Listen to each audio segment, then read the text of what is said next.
Hello, this is Yvonne Gebauer and my JB5's with a buddy, Karen Burchill. This is step 5, free play, and I'm going to take you through my process for one of the pages. So on this page, Karen added a cute little unicorn, flying unicorn in a car, and added this text, "Where will," and a blank, "take you." Now this is a file folder I have where I've got magazine cutout, words and letters sorted by alphabet. So I pulled out the letters to spell the word life. And then I also found the words, "Oh, I can't wait." And I kind of just thought it matched the feel of the page we had going so far. I love how this collaboration has turned out, and it's been fun finishing up all of these pages. So here I'm doing a good old finger tap while I figure out what I'm going to do next. Decide I'm going to grab my whip spackle, which I hold upside down to begin with, and my Inktense blocks. Now, I've gone ahead and my Inktense blocks, whenever I get any kind of a color, well, I guess, sorry, first of all, I'll explain. With the cardboard, what I've done is I've added tape, got that little tip from Karen, where it's a lot easier to take out the individual trays. Here I'm just deciding what color of teal I want to use, and you'll notice I've got numbers on all of the Inktense blocks that matches the colors. I take that, and I found a little grater you'll see in a minute. I'm just grabbing a bit of whip spackle, putting it on my craft mat, and this is actually a pedicure grater that you would use on your heels. And I was looking for some sort of a container. I didn't want to go and spend the money on the Inktense blocks official grater, so I thought this would work just fine. And actually it does, because it's fine enough that it doesn't take a whole bunch of chunks off your Inktense blocks, but it gives you enough that it works quite well. And if you want, it's got the container that you can grate it into as well. Just mixing up my color here, and then I take a piece of acetate from packaging and transfer it all onto there so that I don't have to leave it on my craft mat. I can bring my book back and finish up the process there. Make sure I scrape all the little bits off the palette knife so I don't waste any. You'll see that I don't really have a whole lot of extra to use. So I grab my little book where I've got all of my stencils stored, and this is where I've got most of my little 6x6 or 8x8 stencils, and I'm just trying to choose which ones I want to use, and thought that those two might just do the trick. So I grab the whip spackle that I've got mixed up and my palette knife and go to town applying it to the page, I guess. Try to use that little round, whatever you want to call that, web kind of thing, but all it did was really leave a blob. It didn't really leave the stencil that I wanted it to, so off it came, and I just used the circles instead. Added some to the top corner there, and a little bit to the bottom where the car is. I didn't want to cover up the colors that were already on the page. Just wanted something that would kind of complement what was already there. Take my stencils, and what we've got going there is we've got a bucket where we've got a little bit of water, a little bit of dish soap, and that's where we've been throwing our stencils as we dry them. So I did this on a weekend retreat where Karen and I went up to our cabin, and I called it RRAW, which stood for Rest, Relaxation, Art, and Wine. So her and I, just the two of us, went up. We packed up all of our stuff. We absolutely overtook our dining room table and had a blast. Stayed up till 2:30 and woke up in the morning, got going again, and we just had so much fun. So here I'm just placing the letters and the words where I wanted them to be. Now I'm trying to find a complementary color to go with what I've got going there. And I decided on one of the purples. So again, I'm doing the color match. And you'll see kind of where I try and add that. Use my matte gel there to adhere my letters down. The eye, I had a really hard time finding an eye to go with life. And when I was looking through the magazines, I actually found where I got the O from was two exclamation marks. So that's what that I is it just an upside down exclamation mark. But it fit better than anything else that I could find. And you know how hard it is to find a colored eye in a magazine? Like, holy cow, I looked through about 3 of them before I finally just decided, you know what, this looks like an eye, let's just go with it. So that's what I did, and I quite like how it turned out. So yeah, just attaching the words. It's funny because I was listening back to this video before I did the voiceover here, and you can hear her and I chit-chatting in the background as we're creating our pages, and it was really quite funny. I'm glad I have the voiceover that I could do, because it wouldn't have made any sense at all, because I wasn't even talking about what I was doing. We were chit-chatting about whatever else was going on in our lives. So I'm again trying to find another color here. So I want some sort of drippage to come down, and I wanted to kind of tie in the orange that was in the I and the word O. So after I've got this dried up, what I do is I just take my brush and wet it down and do some drippage with the orange, which kind of sounds like a weird color combination, but I really quite liked it when it was all said and done.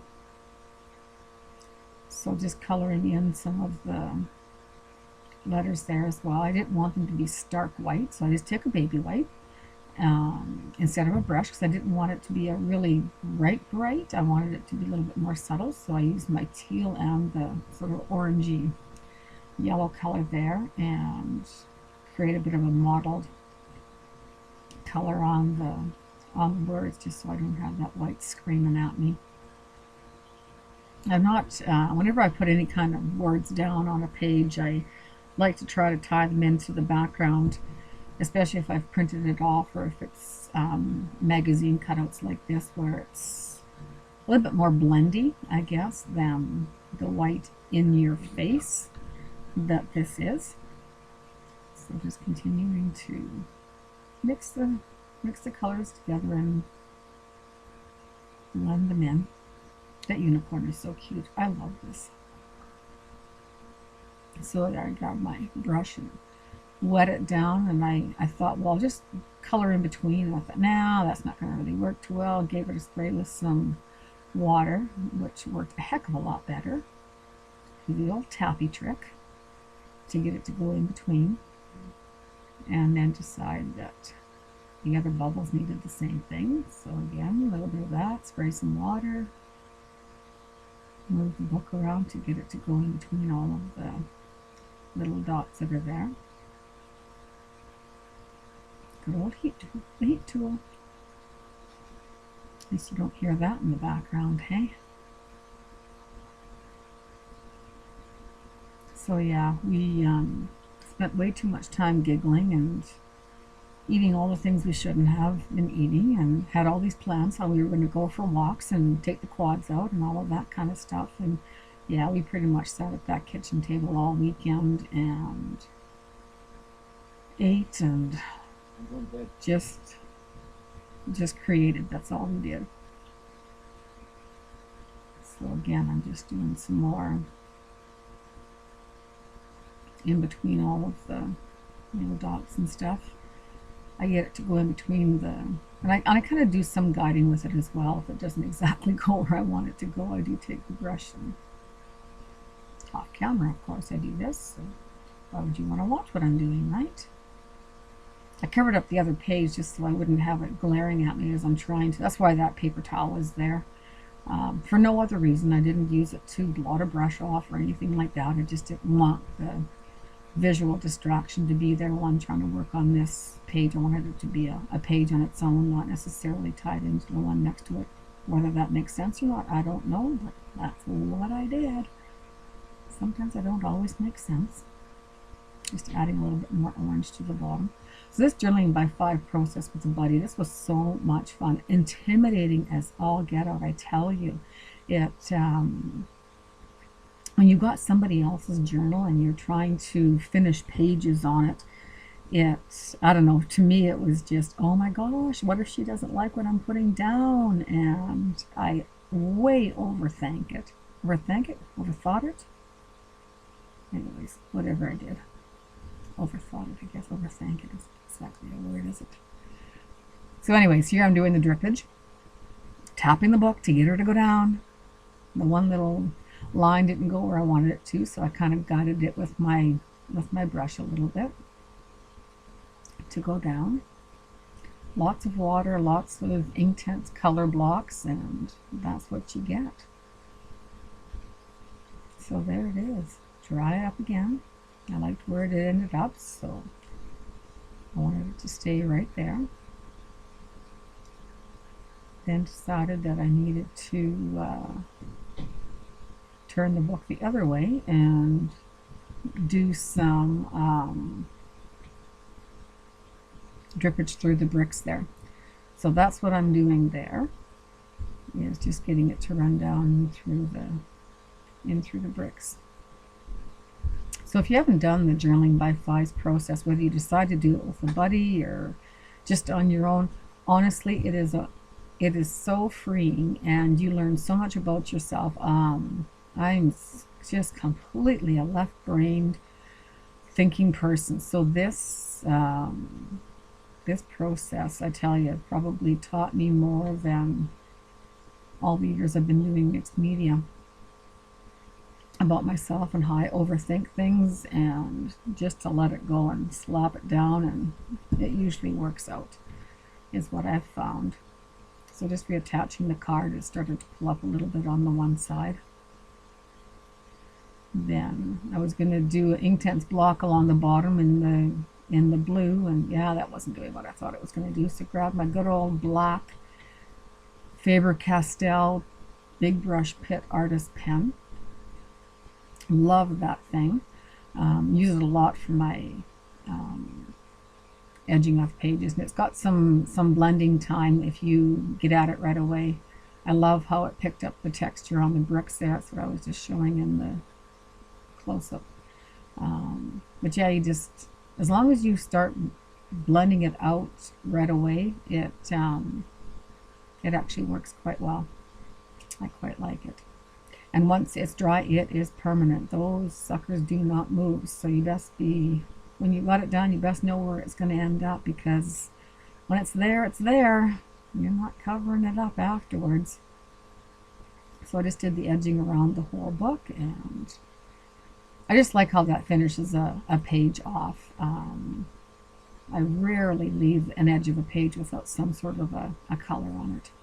Now I decided I needed to do some outlining, so I've got my Permaball pen, or I've got a Signo black pen as well. Either one works excellent, and I just held on to the other one because I wasn't sure. Sometimes one works better than the other, but my Permaball pen worked just fine. So just doing some outlining. I do come in for a bit of a close-up so you can kind of see what I'm doing.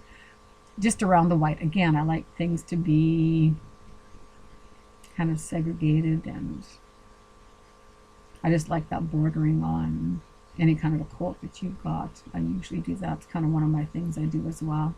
Bordering around the edge of the page and bordering around a quote. I just like that messy, nothing really perfect.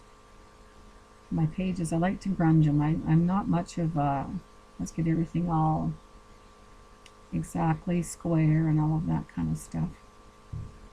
So the Permaball pen, again, you've got some wiggle room there. You saw where I kind of went over the eye, so I reversed that off. So that's it. The page is done. So thank you very much, and thumbs up and subscribe. Thank you.